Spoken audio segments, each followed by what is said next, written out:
You're watching Africa Today. Thank you for staying with us. If you just joined us, it's a very good evening. While the downward trend that shows some kind of success, some say more needs to be done to eradicate the virus completely. According to health political analyst Allana Kembabazi, who joined us earlier from Kampala, many Ugandans still don't trust government's messaging about the outbreak. It comes down to trust. If I don't trust you, I don't trust anything you say. If I trust the witch doctor, if I trust what my church is saying, then I will listen to whatever they're telling me to do. And one of the things we called on government to do is to work with traditional healers, to work with faith groups, to work with cultural leaders in really disseminating the message, like we have seen them do with HIV. We saw something similar with HIV, with COVID as well, and to work with them because that is where people are running to.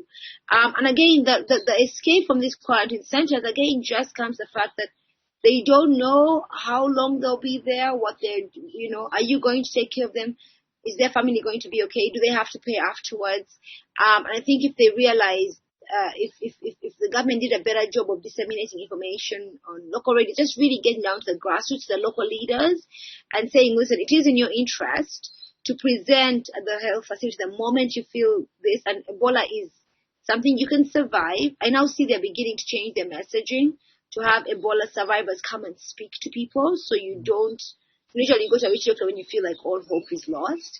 And the symptoms are very similar to those someone would think they've bewitched you something. So if they were able to do a better attempt at reaching the grassroots, and also make sure the public health facilities are there.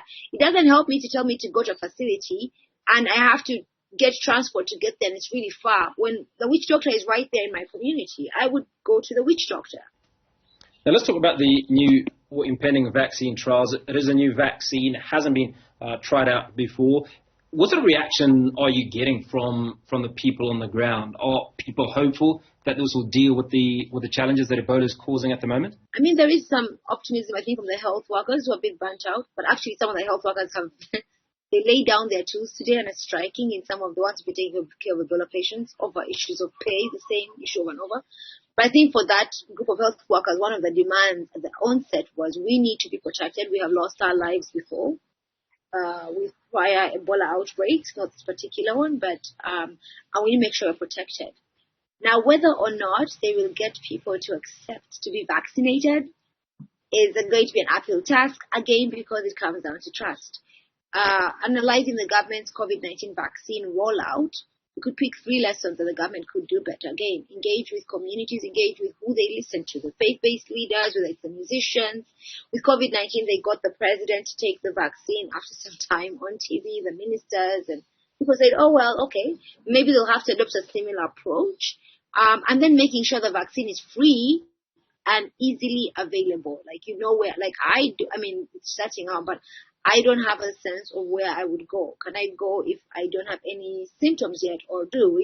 That information is not in the public domain yet. And I know they'll say the vaccine is not here yet, but what we learned from COVID-19 was you need to start the sensitization as early as possible. Now, we do understand that there are challenges with some individuals who are exhuming their loved ones after they've been buried, and that this is a contributory factor to the spread of the Ebola virus. Has this been put under control, and how is the government trying to deal with these issues? Well, that's true. That's been happening a lot. Again, because everything about Ebola goes contrary to our cultural practices. You can't face the same challenge with COVID-19, but there was no exhuming of dead bodies with COVID-19. And I think we need to there's very little of it. So we need to take a moment and pause and think why. Again, one, like I said, is trust. They just don't really think. They're not sure if the government is exaggerating the outbreak to get money from development partners or not. That was a key thing that came through with COVID-19, where people felt like COVID-19 money was misused. It never got to a public health system and it went in some people's pockets. And so every time the government speaks, that trust issue just doesn't go away. But 2 is also thinking through how, when you're engaging with communities, how do you make sure that you hear their concerns? There was a group that, for example, purportedly exhumed to carry out some religious rites. And after that, the president then said, I'm going to engage with the imams and so forth for them to talk to their followers and to talk to their members and to tell them, listen, in this moment, these rituals could be paused or they can be, And you need to engage again with the faith-based leaders, with the traditional leaders, the cultural leaders, the elders in the community. So the engagement has to be grassroots. Right now, it's very top-down. It's on TV here and there. It's not as much. It's in newspapers. We hear about it. I mean, you can't police someone in their home. And in Uganda, unlike other places, we actually bury our dead in our homes, in our traditional homes, in our compound. They're right there by the plantation. So it's not a situation of you have a cemetery and you can lock it off, right? So you do have to build the community's trust. Another way to build their trust is to provide accountability for any funds given towards the Ebola outbreak in real time. Well, Allana, what sort of impact is this downing of tools by the health workers likely to have on this effort by the government to contain the Ebola virus? It would be catastrophic if they actually did not sit down and address their concerns. The health workers have been complaining for a while about their welfare, about whether or not they have protective equipment. And they're often the frontliners, right? They're the ones laying down their lives. And I think that government has, every time they threaten to lay down their tools and government negotiates and something comes up and they pick it up, I think we just need to have our government wake up and start to actually prioritize healthcare workers, because we are just getting out of COVID-19 and now there's Ebola. They're exhausted and they don't feel their sacrifice is worth it. So we need to pay them well. They are the backbone of the health sector. You need them to come and actually take care of the patients. You need them to identify people. And particularly in rural communities, we call them musawo. They are very, very, very influential. They would actually be the ones to propagate the message because they're trusted and honored members of those communities, particularly in rural areas. So it's very important that government swiftly addresses their concerns and just makes sure it strengthens the public health system so these concerns stop happening over and over. Because, it happened during COVID-19. It's not happening during Ebola. If COVID-19 was not the time to address that, then when will we ever really have proper public health system? Now, let's talk about organizations like Médecins Sans Frontières that are within the various communities, like the Mubende community in Uganda, and obviously assisting or dealing with the crisis. Are they a trusted organization? Are these the sort of organizations that government should be using to create some form of an interface between them and the government? I think those organizations are already operating and have been for a while. And because of issues with with donors not trusting government in terms of the accountability for funds, they've actually, a number like the US just announced they would give support to non-government partners to then work with the government, which I actually disagree with. I think in a crisis, the government has to be at the center and must be supported. And then you should also demand accountability. But I think they also, of course, play a huge role in reaching places, and particularly if they coordinate well with government. One of the things that we saw really well with COVID-19 was where the state took its stewardship role quite seriously at the onset, and there had to be a lot of coordination with government. The government was at the front of it, and to be able to know, okay, you're doing this, you're helping this way, So I think that's one. It won't help if they work independently of government. I think there's a role for them to play in sometimes just, particularly in places where there is no public health facilities, just making sure they have set up, and I see they're doing that, trying to set up like centers, whether it's tents or temporary facilities for people to come. I think the more, if you're trying to build community trust, you should use local actors, just because, again, people will trust them more. And there's the idea that also a local actor will often know the context, why they'll advise you, for example, that in this particular district, it doesn't make sense to set up, to just tell them to go to the health center for it's so far away. When it rains, the road are impassable. We may need to set up something over here. So I think that really working with the local leaders. Now, the Ministry of Health has said that they have things under control. They expect that in the next 6 months, they should have done away with this outbreak of Ebola. Is 6 months a fair period?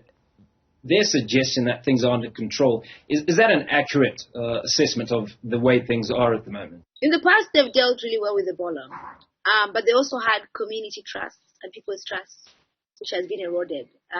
So in the past, when they would tell us something, to be like, Ebola is here, all right, and you sort of assume the default, this, and this, right? But this time it's a bit different, again, because there's less trust, but also because of the spread. It's in Kampala.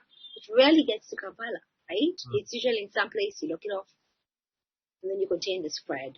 They talked about some districts being cushioned off. So I don't know. That's an optimistic projection.